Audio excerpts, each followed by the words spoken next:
Yes, hello mga higala. Welcome balik sa akong channel. Kung bago pa ka diri, hello, ako di si Ricky Harliga Jr. And karon gusto ko makigstorya nimo about something nga importante kayo. Padayon lang bisan og lisod kay dili ka nag-inusara. Nay mga adlaw nga kapoy kaayo, bugat ang hunahuna, murag wala kay gana, murag walay ni uswag sa imong kinabuhi. Pero kabalo ka, unsa giingon sa Biblia?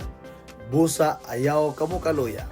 Kay sa takdang panahon, kamo mag-aani usab kun kamo dili muundang Galacia 6:9. Dili tanang paningkamot makita dayon ang resulta. Pero kadalaka nga imong gihimo, maski gamay na ibili sa mata sa Ginoo. Walay moapil-apil kung maghila ka sa imong kwarto. Walay audience kung mag-ampo ka nga naluya na ka. Pero ang Ginoo nakakita sa tanan. Ug iyang giingon sa Joshua chapter 1 verse 9. Lig-on ug isalig ang imong kasing-kasing, ayaw kahadlok ni kabalaka kay ubanante ka bisan asa ka paingon.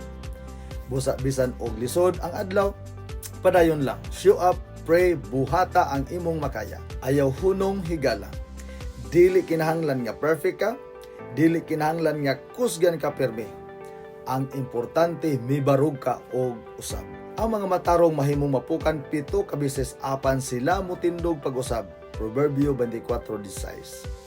Busa suwaye na pud karon, lakaw na pud maski hinay, basa na pud sa Biblia, ampo na pud gunit sa saad sa Ginoo. Kay moabot ra ang panalangin. Kung nakatabang ni sa imong kasing-kasing, karon i-comment sa ubos ug i-share sa imong amigo nga basin nang ginahanglan pud ug padasig. Ayaw kalimti ang pinakaimportante nga butang, padayon lang kay ang Ginoo nag-uban gayud nimo. Ug sa katapusan, tan-awa ako uban kaninyo hangtod sa katapusang adlaw sa kalibutan. Mateo 28:20.